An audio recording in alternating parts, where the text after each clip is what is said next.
ఇది మాకు చాలా సంతోషంగా కలిగించే విషయం. భారతదేశం మొత్తం మీద మొదటి స్పెల్లో వచ్చిన 39 స్కూళ్ళు, తర్వాత స్పెల్లో వచ్చిన 42 స్కూల్స్, 33 ప్రభుత్వ రంగంలో ఉన్న స్కూల్స్, అంటే దాదాపుగా ఒక 120 పైగా ఉన్న స్కూల్స్, దాదాపుగా 120 పైన ఉన్న స్కూల్స్లో ఒక స్కూల్ అయింది మాది. మరి దీనికి తగ్గట్టుగా రాబోయే రోజుల్లో శ్రీరామ రూరల్ విద్యా సంస్థలు ఇప్పటికే గడిచిన 76 సంవత్సరాలుగా టెక్నికల్గా కానివ్వండి, లేకపోతే నైపుణ్యాల పరంగా కానివ్వండి, అందరికంటే ముందు 1987లోనే ఇక్కడ కంప్యూటర్ ల్యాబ్ స్టార్ట్ చేయడం జరిగింది. అలాగే ఈ రోజున క్యాంపస్లో అటల్ టింకరింగ్ ల్యాబ్ అని చెప్పి నీతి ఆయోగ్ గ్రాంట్ చేసిన ల్యాబ్ ఉంది.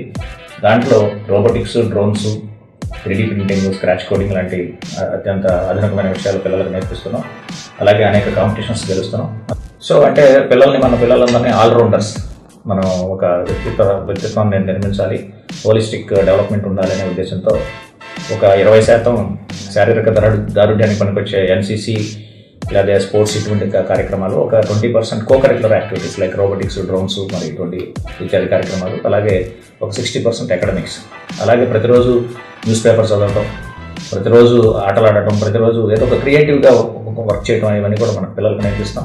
ఇది ఒక నూతన భారతదేశంలోకి వచ్చే మన ఈ విద్యార్థులంతా కూడా మంచి పౌరులుగా తీర్చిదిద్ది పంపించడానికి శ్రీరామ రూరల్ విద్యా సంస్థల ఆశయం.